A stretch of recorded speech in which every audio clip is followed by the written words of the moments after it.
And Jay, I've probably covered hundreds of press conferences here at Petco Park. I've never quite seen anything like that. What do you make of what we saw today with Jose and Kwanza? Yeah, I think it's exciting. I mean, I think anytime, he's obviously just from a message standpoint, talking about the fans of the community, how serious they take that responsibility, and then talking about winning championships and understanding that, what that takes, everybody being all in together. So I think it's an exciting message consistent with what we've tried to be about in the organization over the last decade or so, and I think it was a fun day for sure. They met with you, I guess, in baseball ops before today. Like, what was that conversation like? What was the messaging from those two? Yeah, I think we've had an opportunity, during spring training, they brought in some of the finalists, or some of the groups that I think they thought were serious and going to be finalists. So we had a chance to talk at that time about philosophy and path and history and future plans and current team, and those conversations went a bunch of different ways about baseball operations, kind of a state of the union about where we're at, and then a little bit over the last few months, most of pretty much for myself, my conversation's been with John Seidler, and but at the draft and the trade deadline, we were able to sit down and make sure everybody's on the same page about this is where those two, where the draft and the deadline were probably headed, and just making sure everybody felt good about that, especially in light of Jose and Kwanza most likely getting the club at this time. So it's been good conversation, and looking forward to talking to them on a day-to-day basis. When you added money at the deadline by bringing in Robbie Ray and Casey Mize, how did that go? Did you run by John Seidler first? I mean, were those two in the loop on this conversation? Yeah, I think for me, the marching orders were I was reporting to John and the conversations with John, but we had an opportunity to meet John, Eric, to talk to Jose and Kwanza, and my understanding was John was talking to them about, hey, here are the specific deals that we potentially could do, and ultimately John signed off on everything, but knowing that there was a group that's most likely going to be having a day like today. So I think everybody was on the same page about, hey, it's all in to try to help the Padres win this year. These were deals that made sense for us at this time, and both financially and player-wise, and I think everybody signed off and felt good about the deals. So I know you were super close with Peter. You guys kind of like kindred spirits, up late at night. You guys kind of dressed alike at times. What changes for you now, though, with this dynamic with those two at the top? Yeah, I mean, I'm looking forward to it. I mean, again, I've had, kind of quietly, it's been 5 or 6 different setups that I've had, maybe 5 or 6 different setups in the 12 years. I mean, really dating back to Mike D and Ron Fowler and Peter Seidler and Eric Katsenda and then John Seidler. So I think you just try to be consistent. You be straightforward and honest. I think we always do that on the baseball side. Just laying out this is what's in front of us, and these are the decisions we have to make. I ended up having super close relationships, especially with Ron and Peter, but I did it with them for a long time, and they were totally different personality types.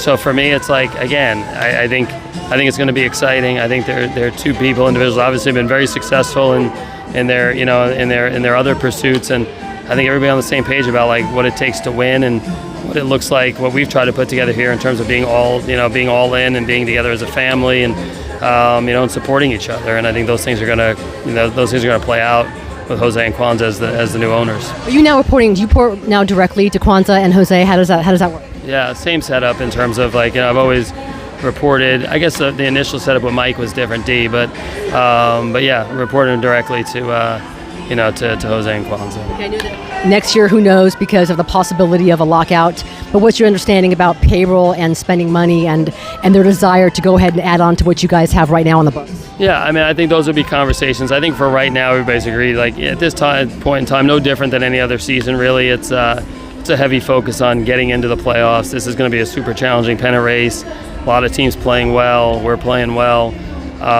So, I mean, this time of year, that's the main focus. And then as we get into September and October, you have to start looking at next year and the next few seasons as well. So I think those are conversations more for the next couple weeks and definitely for the next few months. I mean, that's what the job is about.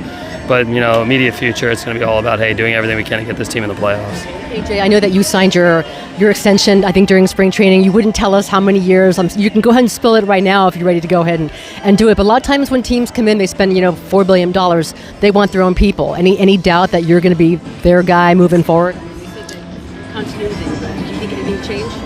Yeah, I mean, I think, again, I hear, I think Jose and Kwanza, they talk pretty openly about, they're buying into this organization because of the success that's been on both, and on the field especially, and obviously in the stands and the organizational success that we've had and the way the fan base has responded and reacted to these teams. And I think, again, I think that's super important is I think, for all of us, having players like Manny Machado and Xander Bogaerts and Fernando Tatis and Jackson Merrill and Mason Miller that are under contract and here for a long time.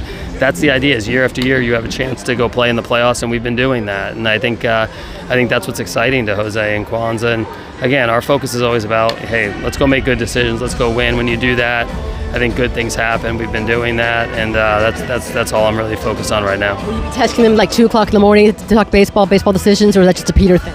I think so far early, I've gotten a few texts from Jose early like that. So I think, yeah. So, but yeah, I mean, I think again, certain people that are on the Rolodex at the early morning, other people you respect their time and understand they're more afternoon folk that you want to talk to. So.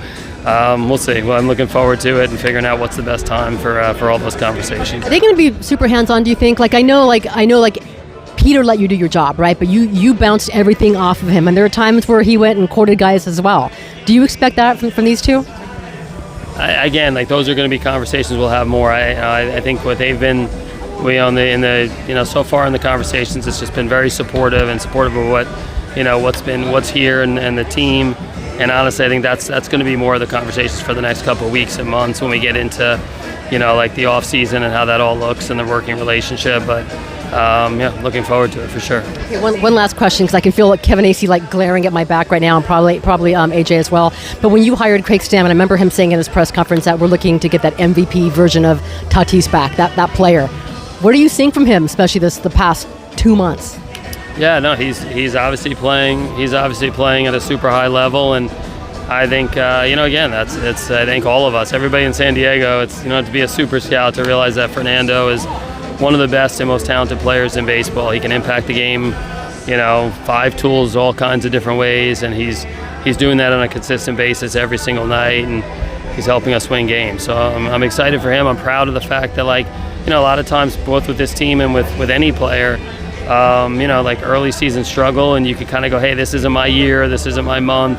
He's not doing that. He did the opposite. He got to work and he made some adjustments, and it's fun to see. You are under oath right now. Will you promise to come on Friar Territory with me and Darren Smith?